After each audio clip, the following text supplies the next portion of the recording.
Good morning. अब जो example मैं कराने जा रहा हूँ 23, all methods are covered in this example. सभी मेथड्स इस एग्जाम्पल में कवर हो जाती है। Following information of Krishna enterprise limited is made available to you. Year 12, 13, 13, 14, 14, 15 and 15, 16. Profit before tax. Always we require profit before tax. Then we have to make some adjustments, यानी कुछ rectification जरूरी हो तो उसके बाद फाइनली जो करेक्टेड प्रॉफिट आता है उस पर टैक्स चार्ज करना होता है, यानी टैक्स हम आखिर में चार्ज करेंगे। Tax rate is also given weights, यानी it is confirm we have to use weight here, right. चलो, closing capital employed 31 March 16 13,15,000 13,50,000 closing capital employed. Normal rate of return 12%।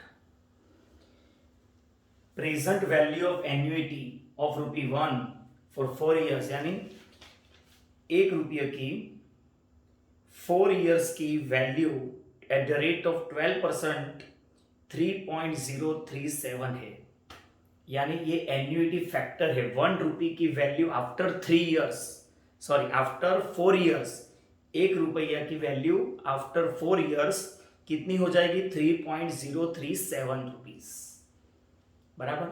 It's annuity factor जो annuity method में काम लगेगी हमें। Stock was under valued, चलो वो तो बाद में देखते हैं।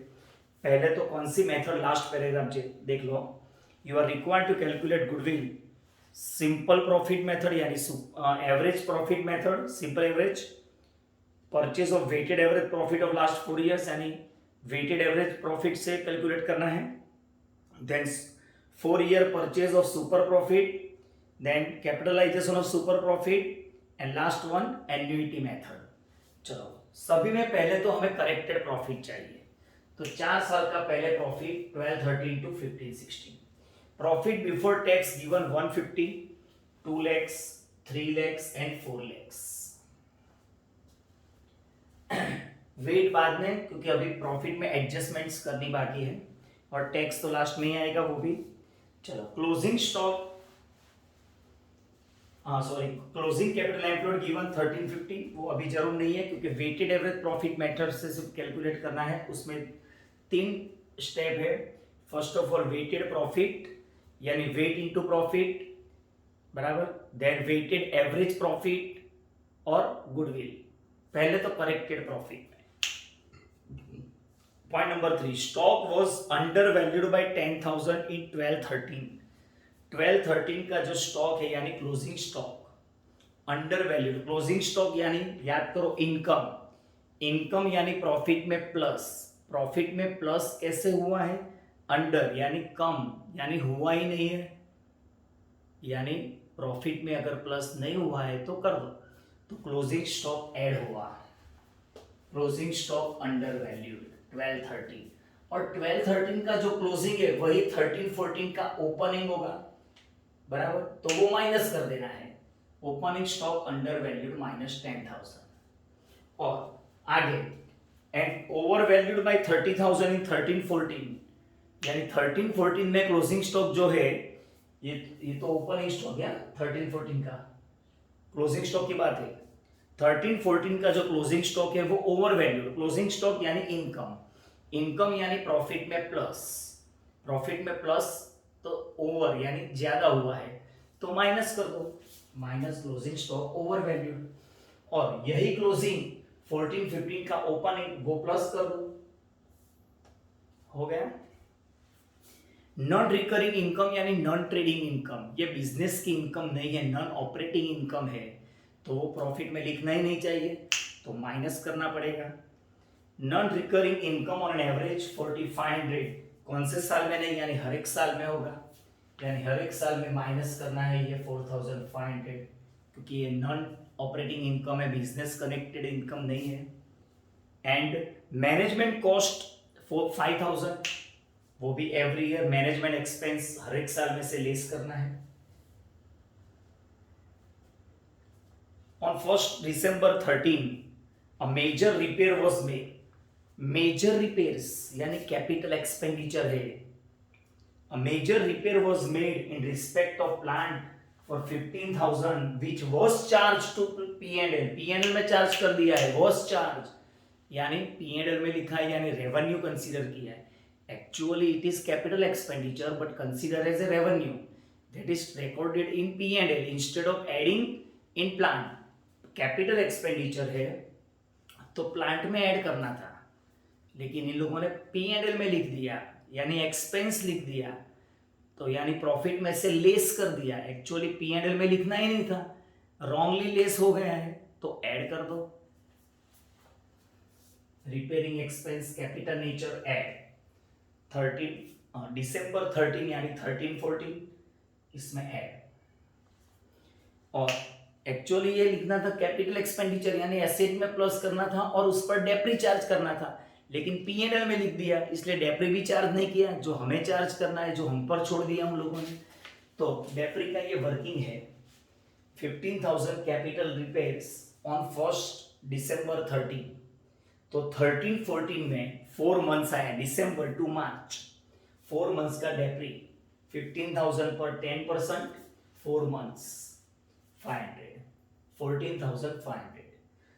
उसके बाद ये 13-14 का आया, उसके बाद 14-15 अब फुल चार्ज, उसका 10% और इसका 10% 15-16 हो गया. और डेप्री उन लोगों ने चार्ज ही नहीं किया था यानी लेस ही नहीं किया था, तो हमें लेस करना है. डेप्री लेस बराबर.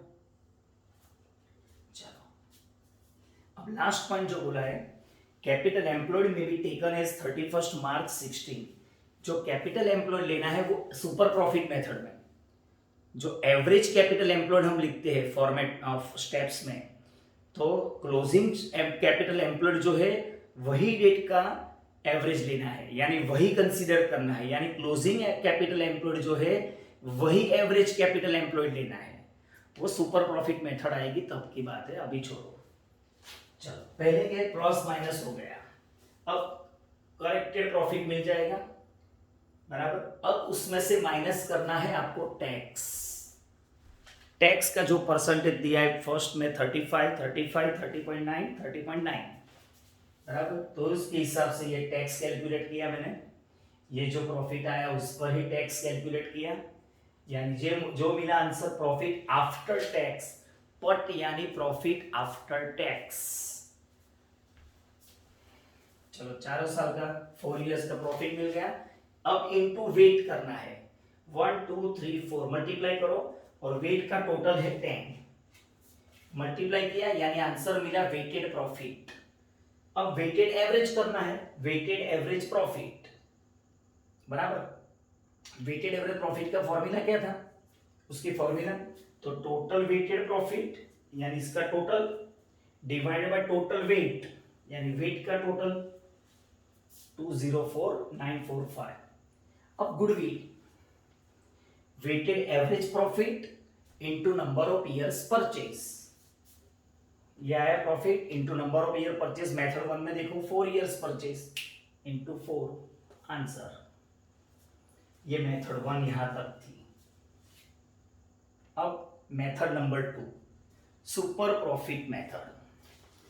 Super profit method method number 2 यहां पर 5 स्टेप है उसमें. Step 1 AFMP average future maintainable profit, जो हमने ये यहां पर फाइंड कर दिया है. एवरेज फ्यूचर मेंटेनेबल प्रॉफिट ये रहा. एवरेज जो है ना प्रॉफिट यही AFMP है बराबर. Step 1 over. Step 2 average capital employed. उन लोगों ने क्लोजिंग कैपिटल एम्प्लॉयड ऊपर दी है और वही हमें कंसीडर करना है, ऐसा एग्जाम पॉइंट नंबर 6 में लिखा है. तो यही प्रॉफिट एवरेज है capital employed 1350. Step 3 normal profit यानी ये जो capital employed I into normal rate of return 12% 162. अब सुपर प्रॉफिट AFMP माइनस नॉर्मल प्रॉफिट यानी स्टेप 1 -3 ये आ गया सुपर प्रॉफिट. अब goodwill super profit into number of years purchase, 4 years दिया है, देखो सेकंड स्टेप ना, सेकंड मेथड में 4 years purchase of super profit आ गया answer. Method number 3, at 4 years purchase हो गया as per the capitalisation of super profit method, super profit method को capitalise करना है तो उसमें भी 1 to 4 स्टेप यहां तक सेम रहेगा।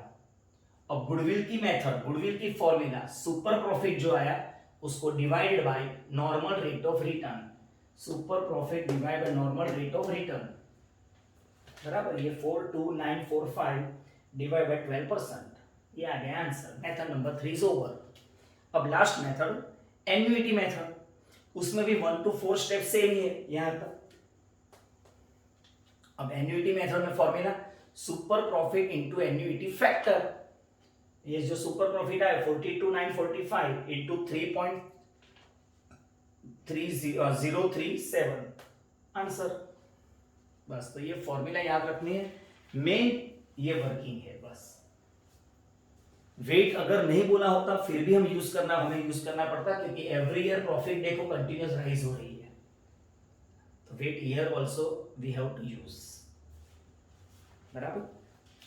तो इस टाइप से आपको एग्जाम्पल सॉल्व करने हैं। तो यहाँ ये लेक्चर खत्म हुआ।